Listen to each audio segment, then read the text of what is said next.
Hey, Coach, you talk about Brandon Bowen and his story. I mean, he went 2017, had that tough injury, out basically for, almost a year and a half, but now he's back and, going to get an opportunity to start at right tackle. Just talk about, how hard he's worked to get to where he was, to where he is. And there's some depth at the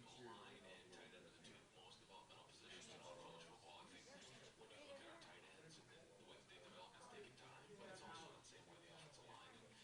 This Ohio State head coach Ryan Day Center and the Buckeyes host Florida Atlantic will be on the air on the WCMH Monday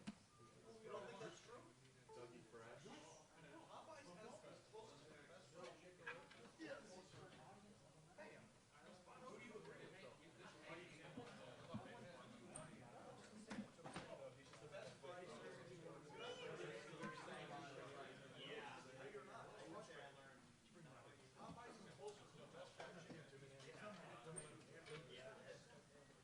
a.m.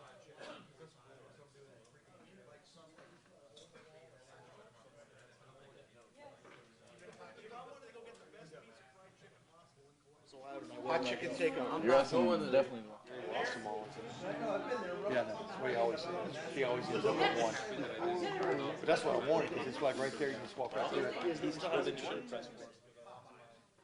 Never.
Well,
10 minutes. We're going to go straight to questions. Middle row back, Steve.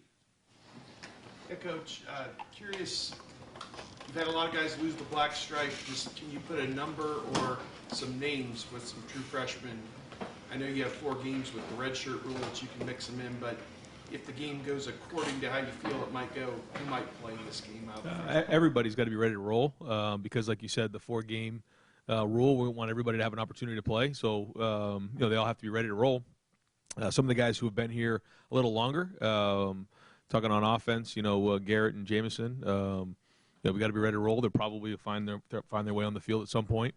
Harry Miller is another guy that, as a freshman, could get on the field. The 2 running backs on defense, all those linebackers, Stover and Young. So they all got to be ready to roll. Some are further along than others, but those are some of the names. Is he a definite possibility? Yeah, Zach will play for sure. Yep. And folks, we can, unless it's something that really needs a follow-up, let's try to save one question on Thursday just so we can get as many guys in. First one right, Austin. Ryan, I think offensive coordinators always want to go for it on 4th and maybe, I don't know, anything. As a head coach, will your perspective change on that? Would be as aggressive as you might have been in the past? Yeah. I mean, never, putting the team at risk. Always, really smart about that, not letting your emotions get the best of you there. But we're going to be aggressive, and we want to be aggressive. And it all depends on the situation. When it is in the game, the flow of the game. Is it a high-scoring game? How is the defense playing? The situation, the weather, all those things come into play when you make those decisions. And a lot of those decisions have been made before you go into the game. And so trying to take your emotion out of it is the best thing to do. Do you consider yourself a gambler or aggressive when it comes to that, or how do you view yourself? Yeah, I mean, I think that we want to make sure that we're always aggressive, and that's always been my mindset. But at the same time, we can't force anything. Front row left, Mitch. Ryan, how much can we expect to see Justin taking snaps directly from center instead of from the shotgun? And was that a difficult transition for, other than him in the center, other people on the offense? Did that take a adjustment? It's something we looked at in the off season, but our offense is going to be very similar to what you saw last year, and every year you experiment with a few things, but for the most part we'll be in the shotgun. Second row left, Ari. Ryan, Garrett Wilson, you threw in there as a return guy. Is there a reason for? This is just a guy that has to be on the field. How's he progressing? What's the update with him? Yep, his like you said, he's a guy that we want to get on the field. He's a playmaker. His ball skills are very good, and being a returner, there's a lot that comes with that. You have to have tracking, you have to have depth perception, you have to have good hands and timing and those type of things. I think he has those. But again, you don't know with a returner until you get him into the game, and based on how everything shakes out and how things go on Saturday, you would like to get him a couple of returns. Far left, Lori. Coach, you talked about how your car ride's a place where you seek peace and seek answers. We're approaching game time very quickly. I'm wondering what occupied your mind in your last car ride. It was more about with the staff. When you get into Thursday, Friday, it becomes about your meeting time and being organized in meetings, your tips, your tests, the way you're presenting information. I think, and we talked about it today in the meeting, sometimes you can give them too much information this time of year because you're going into a game where you're trying to cover all your bases, and sometimes you can paralyze players. So we don't want to do that. We want to be nice and clean. We want to be clear, concise, and direct in our meetings, do a good job, and let them play fast.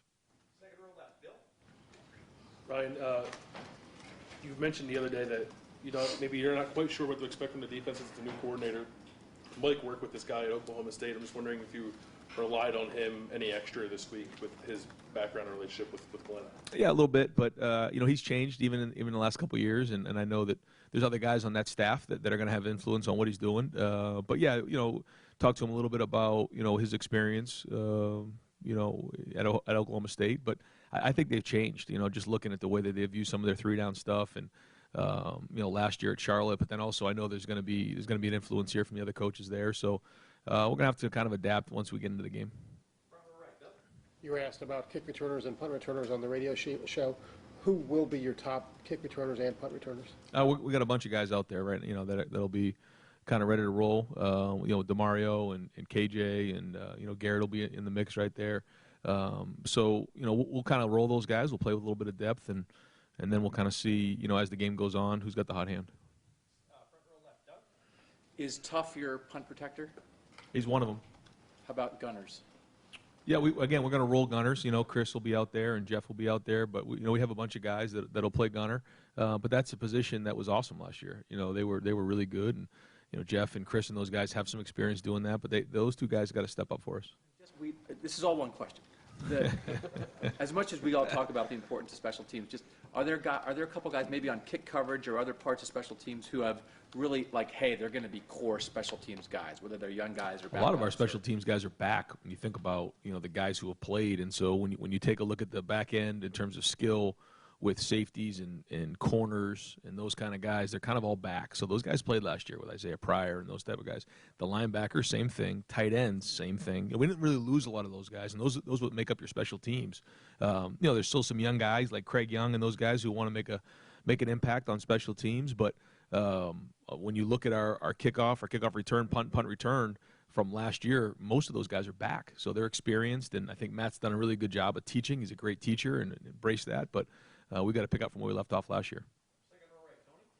Ryan, you mentioned Zach Harrison. We know he's an incredible athlete, and every step of the way he's stood out, be it winter workouts, spring, and it's not just because he's a good athlete. Why is he going to play on Saturday? What makes him more than just the athlete? I think the defensive end position is changing every 5 years, and the longer body types, they almost look like big basketball players now, and he has that body type, he has the athleticism.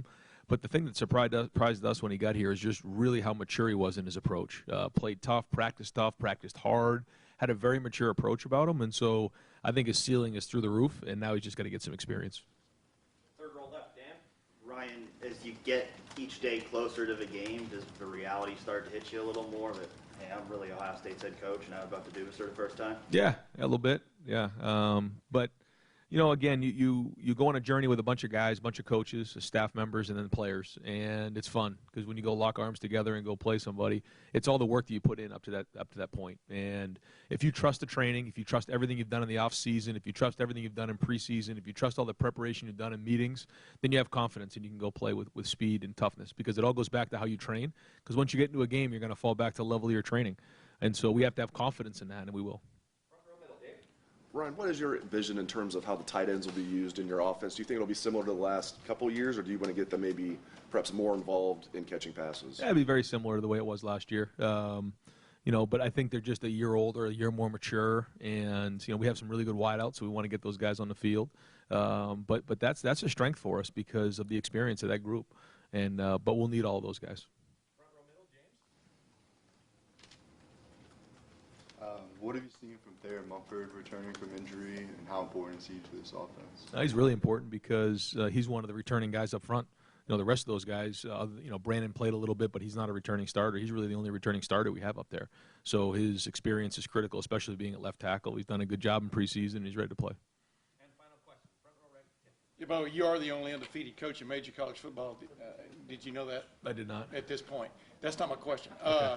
My question is, preseason camp, give me a name of one guy that you've seen rise, could be a returning player who's suddenly gotten it and stuff, that you're excited about seeing play on Saturday, or maybe a couple. Yeah, I'm looking forward to see J.K. run. I want to see that. I think his approach and his demeanor after splitting reps with Mike, we talked about how he's kind of looking for home runs. I want to see him run with his pads down. I'm really looking to see the secondary, though. I really want to see these guys. I mean, we go against them every day, and I just say to myself, it's hard to throw against these guys. I mean, they're contesting every throw. They do a really good job, and I just can't wait to see what these guys look like on Saturday. After a starter, or what do you expect from Providence? So again, we just kind of look at it like, is he starting potential? Does he have the ability to play? And the answer is yes. Jordan will start, but Josh will play as well.